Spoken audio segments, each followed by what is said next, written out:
Hello friends, आज हम जो EORO को लेके अपना जो टॉपिक चल रहा था, भारतीय शासन और राजनीति का पहला टॉपिक संविधान सभा एक परिचय, तो इसी को आगे बढ़ाते हुए आज हम नेक्स्ट पार्ट पर चर्चा करते हैं, जिसमें हम संविधान सभा में जो महत्वपूर्ण समितियां और उनके जो अध्यक्ष कौन रहे हैं उनके बारे में चर्चा करेंगे। सबसे पहले हम देखते हैं संवैधानिक सलाहकार समिति। तो संवैधानिक सलाहकार जो समिति थी उसके अध्यक्ष BN राव थे। नेक्स्ट अब बात करते हैं दूसरी समिति, तो वो थी प्रारूप समिति। अब जो प्रारूप समिति थी उसके 3-4 नाम और भी थे, और वो थे जैसे पांडुलेखन समिति, इसी समिति का नाम था पांडुलेखन समिति, और इसी का दूसरा नाम था मसौदा समिति, एक और नाम था इसका ड्राफ्टिंग समिति, ड्राफ्टिंग कमेटी या समिति। तो ये क्वेश्चन आया हुआ है कि मसौदा समिति कब बनाई गई थी, या कौन सदस्य जो है वो मसौदा समिति का था, कौन सदस्य इसमें से मसौदा समिति का नहीं था। तो हमें ये जो नाम है वो भी ध्यान में रखने हैं। प्रारूप समिति कहें, चाहे पांडुलेखन समिति कहें, या मसौदा समिति कहें, या फिर ड्राफ्टिंग कमेटी कहें, तो ये सब हमें कंफ्यूज नहीं होना है। तो यही नाम चारों का मतलब एक ही नाम है, प्रारूप समिति, पांडुलेखन समिति, मसौदा समिति और ड्राफ्टिंग कमेटी या समिति। अब हम बात करते हैं ये कब बनाई गई थी। तो यह है 29 अगस्त 1947 को जो है वो ड्राफ्टिंग कमेटी या मसौदा समिति या पांडुलेखन समिति या प्रारूप समिति जो है वो बनाई गई थी। और इसके अध्यक्ष कौन बनाए गए थे? तो अध्यक्ष बनाए गए थे भीमराव अंबेडकर। तो जो भीमराव अंबेडकर थे, ये कमेटी तो 29 अगस्त 1947 को बनी थी, लेकिन इसके जो अध्यक्ष बने थे वो अंबेडकर, वो बने थे 30 अगस्त 1947 को। तो इस बात का भी हमें ध्यान रखना है कि अगर क्वेश्चन ऐसे आता है कि अंबेडकर को ड्राफ्टिंग कमेटी का अध्यक्ष कब बनाया गया, तो कब बनाया गया? 30 अगस्त 1947 को। जबकि ड्राफ्टिंग कमेटी कब बनी थी? तो 29 अगस्त 1947 को। अब हम नेक्स्ट बात करते हैं कि जो ड्राफ्टिंग कमेटी थी वो कितने सदस्य थी। तो यह जो ड्राफ्टिंग कमेटी थी वो 7 सदस्य थी। अब हमें जो ये 7 सदस्य हैं उनके नाम भी ध्यान में रखने होंगे, और इसमें से क्वेश्चन आता है। तो पहला सदस्य इसका भीमराव अंबेडकर, भीमराव अंबेडकर, भीमराव अंबेडकर, और जो ये तो अध्यक्ष थे, ठीक है। नेक्स्ट जो इसका सदस्य है वो है मोहम्मद सादुल्ला, मोहम्मद सादुल्ला। हेड जो सदस्य है वो है अल्लादी कृष्णा स्वामी अय्यर, अल्लादी कृष्णा स्वामी अय्यर। फोर्थ जो सदस्य है वो है गोपाल स्वामी आयंगर, गोपाल स्वामी आयंगर। फिफ्थ जो इसका सदस्य है वो है KM Munshi, KM Munshi. Sixth जो इसका सदस्य है वो है DP खेतान, DP खेतान। और जो DP खेतान ने जब इस्तीफा दे दिया था तो इनकी जगह TT कृष्णमाचारी, TT कृष्णमाचारी जो है वो सदस्य बनाए गए थे। जो लास्ट सदस्य यानी 7वें नंबर का जो सदस्य है वो है BL मित्र, BL मित्र। और इनका मतलब आकस्मिक निधन हो गया था, तो इनकी जगह कौन आए थे? माधवराव। कौन आए थे? माधवराव। तो ये हमें थोड़ा सा ध्यान रखना होगा कि जो ये TT कृष्णमाचारी हैं ये अलग है, और एक है VT कृष्णमाचारी।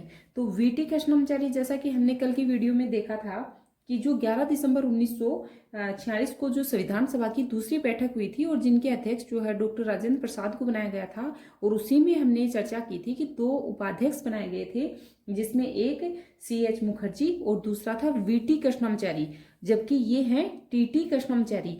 तो जो VT कृष्णमाचारी और जो SC मुखर्जी हैं वो तो उपाध्यक्ष थे जो दूसरी बैठक हुई थी संविधान सभा की 11 दिसंबर 1946 को, लेकिन जो TT कृष्णमाचारी थे वो प्रारूप समिति के सदस्य जो है TP खेतान के द्वारा इस्तीफा दिए जाने के बाद बनाए गए थे।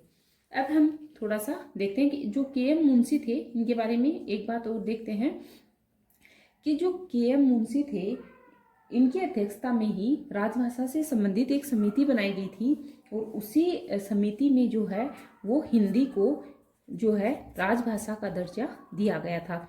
तो किसकी अध्यक्षता में हिंदी को राजभाषा का दर्जा दिया गया था? तो जो KM मुंशी है इनकी अध्यक्षता में एक कमेटी का गठन किया गया था और उसी में हिंदी को राजभाषा का दर्जा जो है वो दिया गया था। नेक्स्ट समिति की हम बात करते हैं तो वो है संघ समिति और मौलिक अधिकार समिति। संघ समिति और मौलिक अधिकार समिति। मौलिक अधिकार समिति। तो जो संघ समिति या मौलिक अधिकार समिति है इसके अध्यक्ष किसे बनाया गया था? तो जवाहरलाल नेहरू यानी अपने प्रथम प्रधानमंत्री को जो है वो संघ समिति और मौलिक अधिकार समिति के अध्यक्ष बनाए गए थे। नेक्स्ट हम समिति की बात करते हैं तो वो है प्रांतीय या और देसी प्रांतीय देसी रियासत समिति। तो इनके अध्यक्ष किसे बनाया गया था? सरदार वल्लभ भाई पटेल को। किन्हें बनाया गया था? सरदार वल्लभ भाई पटेल को। हम जो मुख्य जो समितियां हैं जिनमें से क्वेश्चन आता है तो उन्हीं के बारे में थोड़ा जिक्र करते हैं। बाकी समितियां तो इसमें बहुत सारी समितियां थी लेकिन वो एग्जाम की दृष्टि से उतनी महत्वपूर्ण नहीं है। जो नेक्स्ट समिति है वो है कार्य संचालन समिति, और एक और समिति थी इसी में, एक थी झंडा समिति। झंडा समिति। तो इनके अध्यक्ष बनाए गए थे डॉक्टर राजेंद्र प्रसाद को। डॉक्टर राजेंद्र प्रसाद को यानी कि अपने प्रथम राष्ट्रपति को। सिक्स्थ जो समिति थी या नेक्स्ट जो समिति है वो है उत्तर पूर्व समिति। उत्तर पूर्व समिति। तो इसके जो अध्यक्ष थे, उत्तर पूर्व समिति के जो अध्यक्ष थे वो थे कौन थे? बारदुलाई। कौन थे? बारदुलाई। अब हम थोड़ा सा और चर्चा कर लेते हैं कि ये तो हमने देखा कि जो संविधान निर्माण है उसमें कौन कौन सी समितियां मुख्य समितियां रही हैं तो वो हमने जिक्र कर लिया है। तो उसमें संवैधानिक सलाहकार समिति जिसके अध्यक्ष BN राव, प्रारूप समिति जिसके अध्यक्ष डॉक्टर भीमराव अंबेडकर, संघ और मौलिक अधिकार समिति जिसके अध्यक्ष थे नेहरू, प्रांतीय और देसी रियासत समिति जिसके अध्यक्ष थे पटेल, और कार्य संचालन समिति और झंडा समिति के अध्यक्ष थे डॉक्टर राजेंद्र प्रसाद, और उत्तर पूर्व समिति जिसके अध्यक्ष थे बारदुलाई।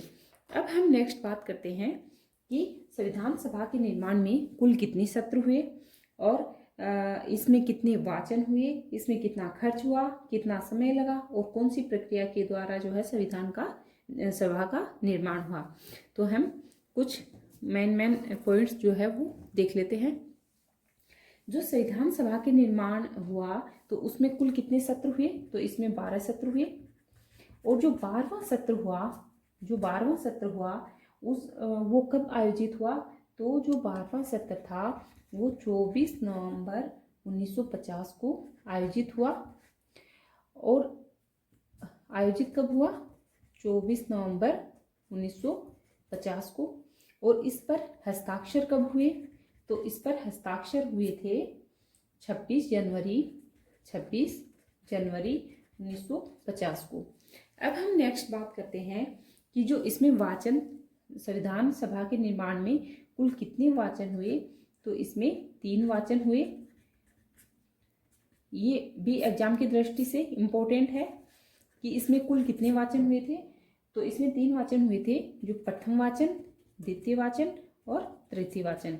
जो प्रथम वाचन हुआ था वो हुआ था 4 नवंबर से लेकर 9 नवंबर 1948 में, और जो द्वितीय वाचन हुआ था वो हुआ था 15 नवंबर 1948 से लेके 17 अक्टूबर 1949 तक। और जो तृतीय वाचन हुआ था वो हुआ था 14 नवंबर से लेकर 26 नवंबर 1949 तक। तो हमें ये ध्यान रखना है कि इसमें कुल सत्र जो है वो 12 सत्र हुए थे, और कुल सत्र हुए थे, इसमें कुल 12 सत्र हुए थे। और जो सत्र है वो आयोजित कब हुआ था, तो आयोजित 24 नवंबर 1950 को जो है वो सत्र आयोजित हुआ था। और इस पर हस्ताक्षर जो है वो 26 जनवरी 1950 को हुए थे। और इसमें 3 वाचन हुए थे, इनको ध्यान में रखना है।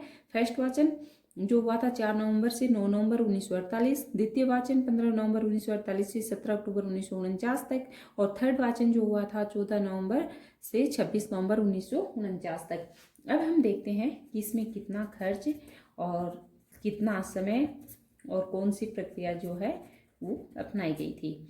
तो इसमें जो खर्च हुआ था वो हुआ था 6.4 करोड़ का, और इसमें जो समय लगा था वो लगा था 2 वर्ष 11 माह और 17.5 दिन, यानी कि लगभग 18 दिन। ठीक है, अब हम नेक्स्ट बात करते हैं कि प्रक्रिया, तो कौन सी प्रक्रिया अपनाई गई थी? संशोधन की प्रक्रिया, समायोजन की प्रक्रिया, समायोजन और सर्वसम्मति। जिसको हम इस तरीके से समझ सकते हैं, जिसको हम इस तरीके से समझेंगे कि जो संशोधन है, तो जैसे किसी ने बोला कि ये मतलब ये कानून बनना चाहिए, या कोई अपनी तरफ से जो भी सुझाव दिया, तो जो पहले से जो सुझाव दिए गए थे या जिसके ऊपर चर्चा हुई थी और जिनको मतलब कहा कि हाँ चलो ये पारित करते हैं, तो उसमें कुछ अगर नया जोड़ना हो या कम करना हो उसमें से, तो वो जो प्रक्रिया है वो भी अपनाई गई थी, यानी कि उसमें संशोधन भी हुआ था। समायोजन यानी कि इसमें कुछ ऐड करना है या कम करना है, कुछ जोड़ना है या हटाना है, तो वो भी था उसमें। तो समायोजन की प्रक्रिया भी अपनाई गई थी। और सर्वसम्मति, ये सबको पता है कि जितने भी वहाँ पर सदस्य बैठे थे बैठक में, तो उनकी सभी की सहमति के द्वारा ही ये जो है संविधान सभा का निर्माण हुआ था।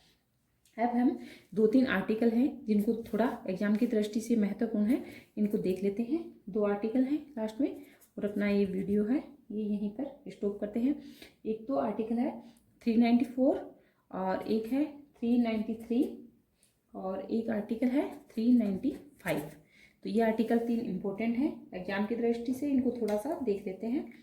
तो जो 394 आर्टिकल है उसमें क्या दिया गया है, या अपनी जो बैरेट है उसमें क्या लिखा गया है? उसमें लिखा गया कि जो 16 अनुच्छेद 26 नवंबर 1949 को जो 16 अनुच्छेद लागू हुए थे उनका लागू होना, और शेष जो आर्टिकल थे या शेष जो संविधान है उसका 26 जनवरी 1950 को प्रवृत्त होंगे। शेष जो आर्टिकल हैं वो 26 जनवरी 1950 को प्रवृत्त होंगे, यानी कि उस दिन लागू होंगे।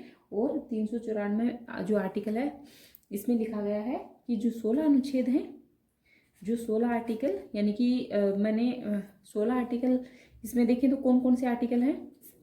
जैसे एक तो 394, ये तो ये खुद आर्टिकल ये वाला, इसके अलावा 15 आर्टिकल और इस दिन लागू होना जो है वो 394 आर्टिकल में लिखा हुआ है।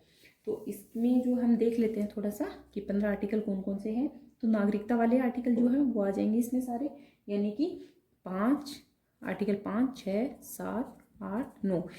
नागरिकता वाले आर्टिकल जो है वो 11 तक हैं, बट इसमें 9 तक आएंगे, यानी 5, 6, 7, 8, 9। फिर है 60, और उसके बाद आर्टिकल है 3 to 4, यानी कि जो मतदान वाला जो आर्टिकल है, निर्वाचन आयोग वाला, वो आर्टिकल इसमें आ जाएगा। फिर है 366, फिर है 367, फिर है 389 यानी कि 79, और उसके बाद है 380, उसके बाद है 388, और उसके बाद है 391, उसके बाद है 392 और उसके बाद है 393। यानी कि ये आर्टिकल का लागू होना और शेष जो आर्टिकल है या शेष संविधान जो है वो 26 जनवरी 1950 को प्रवर्त होंगे। ये किस आर्टिकल में लिखा हुआ है? तो ये लिखा हुआ है आर्टिकल 394 में। अब हम बात करते हैं आर्टिकल 393 की। जो आर्टिकल 393 है उसमें क्या लिखा हुआ है? उसमें लिखा है कि भारत का संविधान नाम जो है, ये क्वेश्चन बहुत बार आता है कि भारत का संविधान नाम किस आर्टिकल में दिया हुआ है? तो वो दिया हुआ है 393 में। नेक्स्ट हम बात करते हैं आर्टिकल 395 की। तो हम सब जानते हैं कि हमारा जो संविधान बना है या संविधान का जो स्रोत हम जिसको सबसे ज़्यादा मानते हैं वो मानते हैं 1935 के एक्ट को। ठीक है, तो जो 1935 का जो एक्ट था उसको हम सब जानते हैं कि हमारा जो संविधान निर्माण है या संविधान का जो स्रोत है उसमें 60% भाग जो है वो 1935 के अधिनियम से लिया गया है। लेकिन उसके प्रभाव को समाप्त करना, 1935 के एक्ट के प्रभाव को समाप्त करना, यानी कि उसकी समाप्त होने के बारे में जो बात है वो किस आर्टिकल में कही गई है या उसके प्रभाव को कौन सा आर्टिकल जो है वो समाप्त करता है? तो वो आर्टिकल है 395 का आर्टिकल। ओके फ्रेंड्स, आशा करती हूँ कि आप सबको ये टॉपिक अच्छे से समझ में आया होगा। और नेक्स्ट हम कल बात करेंगे जो संविधान के स्रोत हैं या कौन से देश से हम लोगों ने कौन कौन सी चीज़ें ग्रहण की हैं या किस तरीके की कौन कौन सी जो व्यवस्था है वो हम लोगों ने अपनाई है। तो वो कल के वीडियो में हम आगे देखेंगे। Okay friends, bye.